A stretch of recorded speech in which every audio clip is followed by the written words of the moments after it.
Cartão laranja. Muito bom dia, muito boa tarde, muito boa noite a você que está ouvindo o Cartão Laranja, dessa vez especial, hein? Este que vos fala sou eu, Everton Dertônio, e tenho o orgulho de comandar o primeiro especial da história do Cartão Laranja. Hoje falaremos sobre a final da Copa Sul-Americana, Atlético Paranaense e Bragantino. Infelizmente, nossa parceira e comentarista Vitória não poderá estar conosco hoje. Então, para vocês verem como as previsões que nós tínhamos, todo o planejamento, coisas assim acontecem, né? Então, infelizmente, ela não poderá estar conosco, mas seguiremos apenas eu e o nosso querido Guilherme Cambiles. Já manda um salve pra galera, Guilherme. E aí, galera, bom dia, boa tarde, boa noite a todos. Bom, vamos aí, né? Mais um jogo, dessa vez não tem um destaque em específico.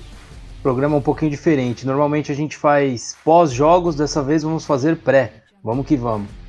Vamos que vamos, a final é daqui já a uma semana, hein, Guilherme? Dia 20/11, às 17 horas, lá no Estádio Centenário, no Uruguai. Quero saber se alguém aqui que tá ouvindo vai pra esse jogo, hein? Acho difícil, mas a gente nunca pode enxergar no escuro, né, Guilherme? Então, cara, vamos falar desse jogo que vai ser um jogo pegado na minha visão, hein? Vai ser um jogo pegado, acredito que pela fase de ambos os times, que até uma semana atrás a gente poderia ter uma opinião completamente diferente, né, Guilherme? Se a gente for levar em consideração a vida dos dois times no Brasileirão, o Atlético Paranaense estava em 15º há poucos dias atrás e o Bragantino vivia uma fase excelente. Agora o Bragantino vem com uma série de derrotas e o Atlético Paranaense subindo na tabela. O que você espera aí para essa final? Exatamente, pra gente ver como o futebol é totalmente momento, né? O Bragantino vinha de boas vitórias, depois de ter vencido o São Paulo, né? Apesar de que o segundo turno do Bragantino no Brasileirão vem oscilando bastante, né? Uma equipe que com 4 vitórias, 4 empates e 5 derrotas no segundo turno até aqui. Então, vem oscilando, né? Vem fazendo um turno pior do que fez no primeiro turno, que foi muito bom, foi um dos líderes. E já o Atlético Paranaense evoluiu, né? A gente disse até alguns programas atrás que era um problema, porque o Atlético Paranaense era a única equipe que tinha 3 competições, como ainda tem, e que precisaria conciliar com o Brasileirão, porque estava assim disputando para não cair. Mas aí o Atlético conseguiu 2 boas vitórias nessa sequência. Perdeu para o Santos, foi aí que a gente disse sobre o Atlético estar, né, preocupado em poder cair. Depois empata com o Flamengo num grande jogo, ganha do próprio Bragantino fora de casa, numa praticamente prévia dessa final que a gente está comentando aqui agora, e depois ganha do Ceará, né? Então é um time que vem conseguindo construir boas vitórias nos últimos jogos e vai conseguir agora, por exemplo, poupar um pouquinho mais, quem sabe, o time para conseguir ter os seus principais jogadores 100% para a final de sábado. Então foi muito importante essas vitórias para o Atlético Paranaense.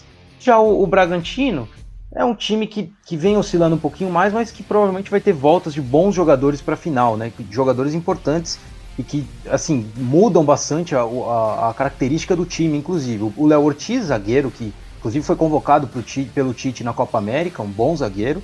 O Praxedes, que é um ótimo volante, um meio-campista, né? Não é volante, ele é quase um meio-armador, um terceiro meio-campista ali. É um ótimo jogador.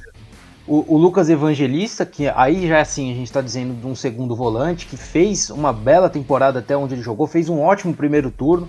Aliás, um dos principais fatores para o Bragantino ter caído de rendimento, na minha visão, está muito no fator do Lucas Evangelista ter saído da equipe. E também o Lucas Cândido, que é um lateral que nem sempre é titular, mas que também é importante. Não vai ter o Raul, por exemplo, que também vinha muito bem. Teve uma lesão grave até, acho que só volta provavelmente no ano que vem. Então os diagnósticos da partida são mais ou menos por aí. Prevejo um jogo, aqueles jogos truncados, difíceis, com duas equipes assim, bem resguardada, por ser uma final, por ser um jogo só, né? 90 minutos, você tomar um gol já complica. Mas prevejo sim um Bragantino com mais bola e um Atlético Paranaense tentando sair um pouquinho mais no contra-ataque, sendo um time mais vertical. E você dessa opinião também, Everton? Com certeza. Como eu falei aqui, eu acho que vai ser um jogo muito pegado, muito por conta, Guilherme, de justamente ser uma final de jogo único, né, cara? E são dois times que a gente até vai falar mais sobre isso ao longo desse episódio, que vem crescendo muito nesses últimos anos. E são times que, se a gente falasse há uma década atrás que estariam disputando uma final de Sul-Americana, pouca gente acreditaria, ainda mais o Bragantino, né, que teve a junção com o Red Bull, e aí sim teve uma coisa de gestão, um planejamento de gestão muito bom, e culminou nessa chegada à final. Mas por ser duas equipes que são consideradas promissoras, eu acho que o medo de perder, entre aspas, ele talvez seja até um pouquinho maior do que a vontade de ganhar, sabe? Porque é uma final internacional, uma final de jogo único, então acho que o nervosismo, ele pode tomar muita conta de ambos os times. Falo isso para ambos os times. É um fator que não dá pra gente simplesmente ignorar. Em 2018, lembro aqui, o Atlético foi campeão sul-americano pela primeira vez. Foi a primeira vez que o clube conquistou um título internacional. A mesma coisa servirá pro Bragantino. E a gente sabe muito bem o quanto esse título foi importante pro Atlético se manter na elite do futebol brasileiro. O Atlético, depois dessa competição vencida em cima do Júnior Barranquilla, ainda conquistou a Copa do Brasil em 2019 em cima do Inter. Um time de tradição. Então, assim, esse peso que tem o título de 2018 pro Atlético moldou totalmente o futuro dele, esse passado recente e o futuro que ele tem no futebol brasileiro. A mesma coisa servirá para o Bragantino caso seja vencida essa final. Então prevejo um nervosismo muito eminente em ambos os times. Prevejo isso. É claro que eu posso estar errado e espero muito que o futebol se sobressaia a esse nervosismo, mas é o que eu falei. Eu espero uma coisa muito pegada. Só que você citou alguns pontos, Guilherme, alguns ótimos pontos que eu quero explorar aqui. E quero começar falando dessa comparação individual no elenco dos times. Você citou aí o Léo Ortiz, que foi convocado pelo Tite, a volta do Praxedes, que é um excelente jogador. O Bragantino pagou um preço cheio pelo Praxedes, do Internacional, e é um jogador que agregou muito à equipe do Red Bull. Então, queria fazer um comparativo entre o Bragantino e o Atlético Paranaense, que também tem um time com muitos destaques individuais. A gente tem o Terence, tem o Renato Kaiser, o Santos é um excelente goleiro de seleção brasileira. Então eu queria saber de você, assim, um comparativo rápido. Quem tem o melhor elenco, um elenco mais qualificado, um coletivo melhor? Difícil, uma boa pergunta mesmo. Te peguei. Porque são duas equipes bem diferentes até o estilo de jogo. O Atlético Paranaense acho que é a equipe que mais, no Brasil, que mais se aproveita do esquema de 3 zagueiros, joga com 3 zagueiros mesmo, e não é por isso que é um time retranqueiro, não é um time retranqueiro, muito pelo contrário. Tem 2 laterais que saem muito bem pelas alas, né? O Abner Vinícius pela esquerda, que é muito bom jogador, e o Marcinho também pela direita. E o Bragantino já é uma equipe que já joga mais com uma linha de 4, de vez em quando coloca ali um zagueiro mais no final de jogo, aí sim mais para se fechar.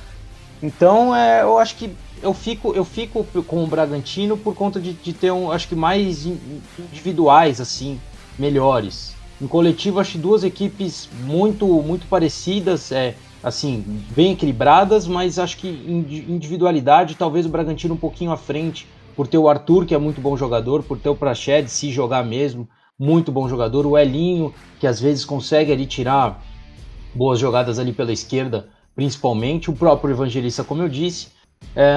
Mas o Atlético também tem os seus bons pontos, como o Terence, que você já citou. Eu cito também o Thiago Heleno, que acho muito bom zagueiro, acho ali, principalmente jogando com esses 3 zagueiros, ele jogando por dentro, sendo o zagueiro da sobra, é um atleta que consegue se aproveitar muito bem nessa função, fazendo as coberturas. E o próprio Santos, que é goleiro de seleção brasileira, foi campeão olímpico, inclusive, esse ano.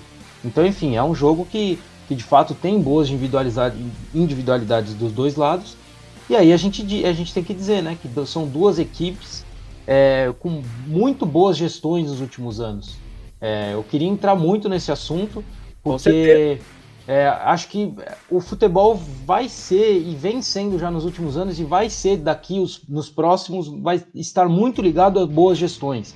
A gente tem esses 2 exemplos. Na final da Libertadores a gente tem mais 2 exemplos, de Flamengo e Palmeiras. Exatamente. A gente tem também no Brasileiro bons exemplos como América Mineiro e Fortaleza, que são 2 equipes que se reestruturaram muito bem. E quando eu digo reestruturar, não é só contratar jogadores bons, é investir na base, é investir no CT do clube. E isso o Atlético Paranaense e o Bragantino vem fazendo muito bem nos últimos anos, né? De diferentes formas, até porque o Bragantino tem a Red Bull por trás. E aí a gente tem que pegar, por exemplo, as vendas que esses clubes fizeram nos últimos anos. Por exemplo, para o Bragantino trazer o Praxedes da forma que trouxe, teve que vender o Claudinho para o Zenit. O Claudinho que jogou muito bem no Bragantino e foi o craque do Brasileirão do ano passado, né? Jogou muita bola no último Brasileirão. Ele foi vendido por 93 milhões de reais ao Zenit. Então aí você tem um dinheiro que é investido em outras posições, em outros jogadores. E o próprio Atlético Paranaense, acho que no final de 2019, 2020, vendeu Renan Lodge e Bruno Guimarães, o Renan Lodge por 87 milhões de reais e o Bruno Guimarães por 115 milhões de reais. Ou seja, são vendas que te mudam o seu clube de patamar em todos os sentidos. Você ganha muito com isso, porque você pode contratar mais, pagar dívidas e investir em CT, em tantas coisas mais. Então as gestões fazendo a diferença no futebol. Nesse ramo financeiro, a gente pode colocar a final da Copa do Brasil, que o Atlético venceu. Foi um bônus muito lucrativo para o Atlético Paranaense, que ajudou com certeza exatamente a manter essa boa gestão. Eu acho que a palavra a ser explorada no episódio de hoje, com certeza no episódio da Libertadores também, é gestão. E pro futuro, né, Everton? Não é assim, acho que o futebol daqui para frente, sem gestão, não vai a lugar algum. Bom, a gente pode ver o exemplo da Série B, que a gente tem 3 grandes clubes na Série B com péssimas gestões, como o caso de Cruzeiro, Vasco e Botafogo, com gestões horríveis, atrás de gestões horríveis, com dívida em cima de dívida, que vão crescendo, vira a famosa bola de neve, que não consegue ser paga, e quando você vai ver, o clube já está no fundo do poço. Então é um assunto sério que tem que ser levado mais a sério pelos clubes.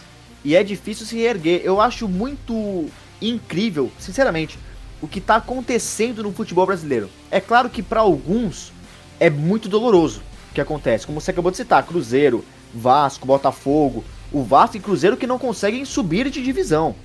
É uma coisa que como eu vou citar muito isso. Se 20 anos atrás você falasse que esses times cairiam para a Série B e não conseguiriam se levantar, pouca gente acreditaria. E a mesma coisa serve para times como América Mineiro, que você bem citou também, Atlético Paranaense, são times que a gente via como times ioiô, que vai e vem toda hora. Coadjuvantes do campeonato, que hoje em dia são mais importantes do que muitos grandes. Que lutavam sempre para não cair, para se manter na Série A. Hoje o América, inclusive, é a primeira vez que vai conseguir ficar na Série A por mais de um ano. E é uma boa gestão. A gestão é o caso. Beleza. E é uma coisa que é impressionante, porque, por exemplo, hoje muito você escuta, por exemplo, quando um time grande ele empata com, vamos supor, o próprio América Mineiro. Pô, mas empatou com o América Mineiro. Daqui a pouco, essa frase ela não vai mais ser um motivo de espanto. Sim. Porque o América Mineiro, é claro que eu não tô falando que o América Mineiro vai ser um time que vai ganhar Libertadores daqui a 5 anos. Mas talvez, vamos trazer aqui para Bragantino e Atlético Paranaense. Vamos trazer para cá. O Atlético Paranaense, você ir à Arena da Baixada é jogo, se você conseguir um empate, é ótimo, porque o Atlético Paranaense é muito forte na sua casa, até pela grama sintética, pela torcida que faz muita pressão. É uma equipe que, assim, é muito grande no seu próprio estádio, é difícil ganhar lá, não é fácil. O próprio Bragantino também. Hoje você empatar com um time desses, seja dentro de casa ou fora de casa, não é vergonha nenhuma. E não é motivo de espanto. E é o que eu falo, daqui há 10 anos atrás, seria um motivo, uma crise está se instaurando nesse clube grande que empatou ou perdeu para Atlético Paranaense ou Bragantino, que o Bragantino nem frequentava a Série A. Né? Então, hoje, é o que você falou, é perfeito. Gestão. Cara, gestão tá mudando o futebol e pro bem, para algumas equipes, que bom. E é muito legal ver o que tá acontecendo no futebol brasileiro. Assim.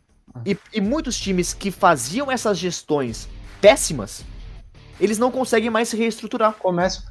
Os dois lados colhendo seus frutos, né? Exato, quem faz boa gestão começando a conseguir colher os seus bons frutos, e quem faz más gestões por anos e anos começando a colher os seus maus frutos, né?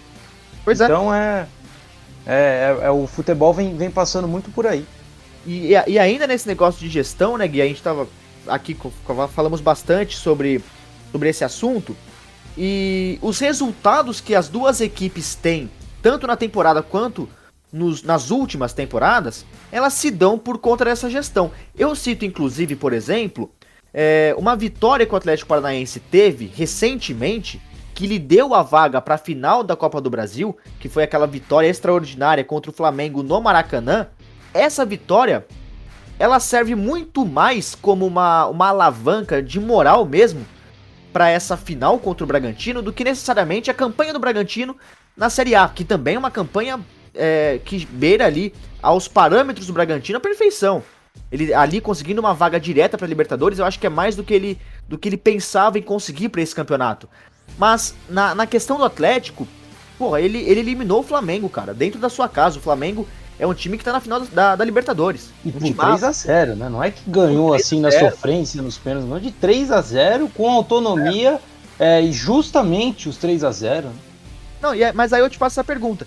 Quem você acha que vem mais embalado? Pra mim são times que vêm numa crescente muito grande nesses últimos anos e vem com a moral lá em cima. Mas tem toda a questão da campanha do Campeonato Brasileiro e também dessa classificação do Atlético Paranaense, que pra mim conta muito. Quero saber a sua opinião. Quem chega mais embalado pra essa final? Mais embalado sem dúvidas é o Atlético. Por ter conseguido essa classificação, essa gigante classificação com o Flamengo, também por essas últimas vitórias no Brasileirão. Já o Bragantino, como a gente já disse, vem de derrotas no Brasileirão, não veio bem. Então, mais embalado vem o Atlético. Mas eu não acho que isso vai fazer muita diferença, não. Acho que isso não vai entrar em campo, essa questão de embalado. Talvez uma melhor fase de um jogador aqui, outro ali. Mas acho que isso nos 90 minutos ali, acho que pouco vai contar. De verdade mesmo, eu não acho que isso vai contar muita coisa. Não acho que o embalado ele não vai entrar, sobretudo por ser um jogo de 90 minutos. E dessa forma que a gente já disse, de duas equipes que vão ter um receio a mais para atacar, né? Porque assim, a gente prevê isso, né? Por ser um jogo de 90 minutos. Então acho que esse embalo não vai fazer tanta diferença assim para a final. E por falar em previsão, como eu falei, são dois times que vêm se estruturando muito bem e que vêm colhendo ótimos frutos. O Atlético Paranaense ganhou Sul-Americana, ganhou Copa do Brasil, tudo isso nesses últimos 4 anos. Em 4 anos foram 4 finais de Copa, em que 2 delas saiu vitorioso e 2 ainda estão por serem disputadas. Fazendo uma projeção para um futuro próximo, não tão distante, você enxerga o Atlético Paranaense e o Bragantino como times não tradicionais, porque a palavra tradicional ela carrega muitos anos de história, né? Mas você enxerga esses times como um grande páreo a ser batido daqui a uns anos, como equipes que estejam frequentemente disputando posições altas e títulos? Sim, porque passa muito por isso que a gente acabou de falar, por boas gestões. São equipes que estão com boas gestões e que não me parecem que vão passar a serem construídas más gestões nesses clubes, né? Então, eu imagino que são dois clubes. Aliás, eu proponho um debate para todos e pergunto se o Atlético Paranaense já não é um time grande do nosso futebol, né? Porque a gente sempre diz aqueles 12, né? Os 4 de São Paulo, os 4 do Rio, os 2 do Sul e os 2 de Minas. Eu não sei, para mim eu já coloco o Atlético Paranaense, esse 13º clube aí, né? Então, e o Bragantino seria o 14º daqui a uns anos, porque é um clube que, muito provavelmente, olhando para os outros times que são patrocinados e comandados pela Red Bull, a gente também deve colocar daqui a uns anos o Bragantino nessa lista. O Leipzig da Alemanha, por exemplo, é um time já considerado grande da Alemanha, que vem brigando por títulos nas últimas temporadas, ficando só atrás praticamente do Bayern de Munique ou do Borussia, enfim, brigando pelas primeiras posições da Bundesliga e disputando Champions League. Chegaram na temporada 2020, perderam no último minuto para o PSG. Então, assim, os clubes da Red Bull também vêm crescendo. Então, acho que o Bragantino também é um clube que daqui a uns anos vai crescer bastante. E só voltando um pouco ao jogo, quando eu digo que acho que o Bragantino terá um pouco mais a bola e o Atlético Paranaense será um pouco mais retraído e puxando mais ao contra-ataque. Eu digo isso pela característica dessas duas equipes na temporada até aqui, né? O Atlético Paranaense, por exemplo, se classifica contra o próprio Flamengo dessa forma, sendo um time mais retraído e saindo agredindo muito quando tem a bola, né? No contra-ataque, conseguindo em 2, 3 toques chegar na cara do gol e fazer o gol. O Bragantino é um time com mais construção, com jogo mais posicional, com mais posse de bola. Então eu imagino que o jogo passe mais por isso. Que também tem um contra-ataque mortal. Sim. Mas eu acho que se eu fosse analisando a partida aqui antes, eu imagino um Bragantino um pouco mais de posse de bola. Não acho que assim também vai ser 80%, 70%. Não, um pouquinho mais de bola, trabalhando mais, tendo mais paciência com a bola, e um Atlético Paranaense com mais agressividade quando tem a bola no pé. Acredito que pelo estilo de jogo, pela característica de jogo que o Bragantino tem, acredito que ele aposte mais nessa questão de velocidade. O elenco que o Bragantino tem é muito veloz. A gente tem Elinho, se o Praxedes realmente jogar, também é um jogador que tem um drible vertical muito bom. O próprio Arthur. Então são passes em profundidade, são contra-ataques rápidos que podem acabar decidindo um jogo. Isso serve também para o time do Atlético Paranaense. Só que, na minha opinião, é um time que, se a gente for comparar contra-ataques, o Atlético fica atrás do Bragantino.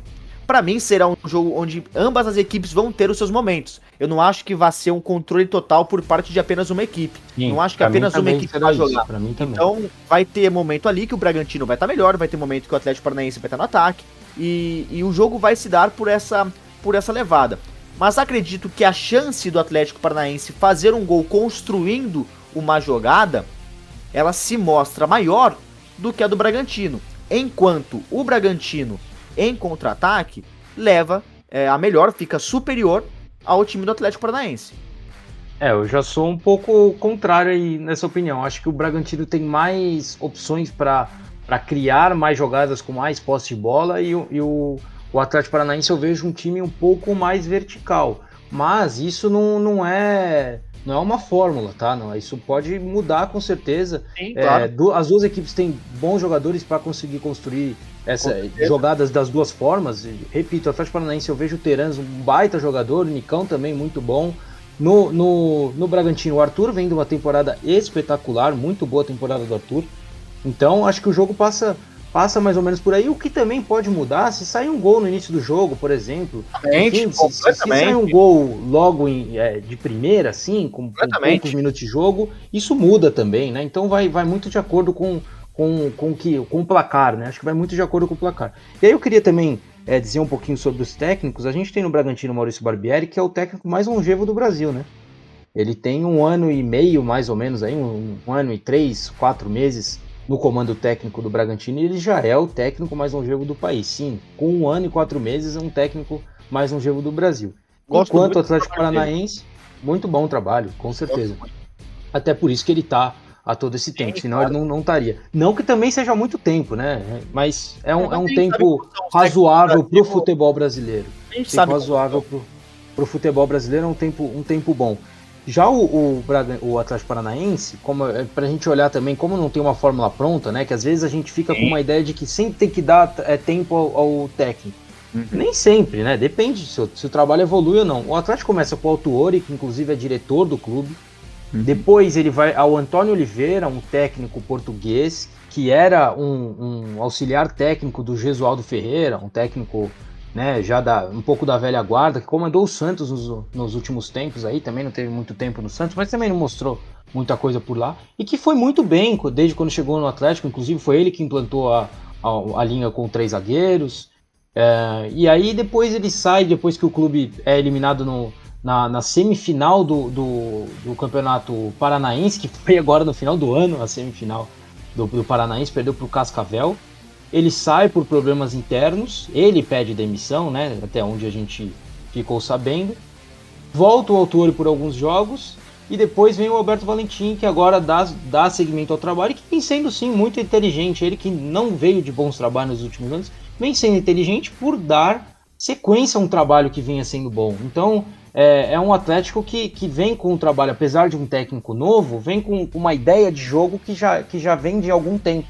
Então acho que acaba que isso se equilibra, essa questão dos técnicos, por conta de o Atlético estar com um jogo já parecido há um tempo até que razoável.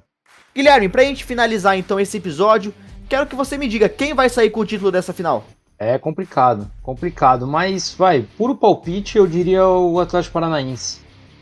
Por ser um time um pouco mais cascudo, tem jogadores com mais experiência do que tem, e até um clube com mais chegadas do que é o Bragantino. Mas puro palpite, provavelmente vai dar Bragantino, só porque eu tô falando que vai dar Atlético. Aí é complicado, hein?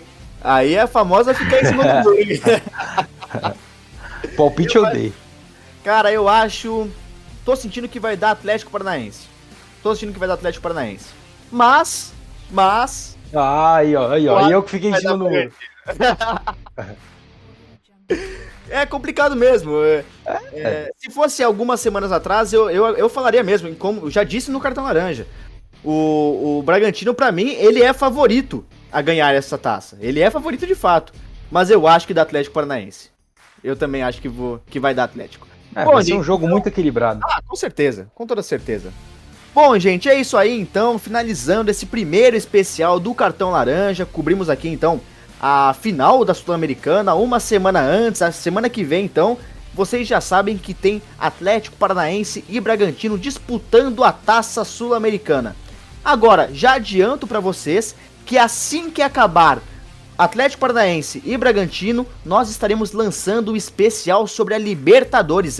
Vocês vão saber todas as nossas opiniões a respeito de Flamengo e Palmeiras. Assim que acabar o jogo do Bragantino e Atlético Paranaense, vocês já podem correr aqui no Cartão Laranja que vai ter um episódio fresquinho pra vocês, tá certo? Então, bom, já adianto também que segunda-feira agora terá um episódio, como de costume, né, como toda semana. Nós iremos cobrir aqui a 32ª rodada do Campeonato Brasileiro. Está acabando, hein, gente? Está acabando o Brasileirão. O Atlético aí com a mão na taça já. Então, já fiquem ligados nesses 2 episódios que virão. Deixa um abraço a todos que nos acompanharam até aqui, que curtiram esse episódio. Quer mandar um falou também, Guilherme? É isso então, galera. Acompanha a gente aí, nos siga em todas as nossas redes sociais, não se esqueça de seguir a gente em todas, se inscreva no nosso canal também do YouTube e deixa um comentário aí. Fala um pouquinho do que vocês acharam desse episódio, se acharam bacana esse formato um pouquinho diferente, de um pré-jogo ao invés de pós-jogos, como a gente sempre faz no Brasileirão. E não se esqueça então, segunda-feira o Brasileirão e depois no outro sábado sobre a final, o pré-jogo da final da Libertadores. É isso aí, fiquem todos ligados. Então, bom, Guilherme, acho que depois da gente ter dito tudo isso, só não cessa dizer, falou!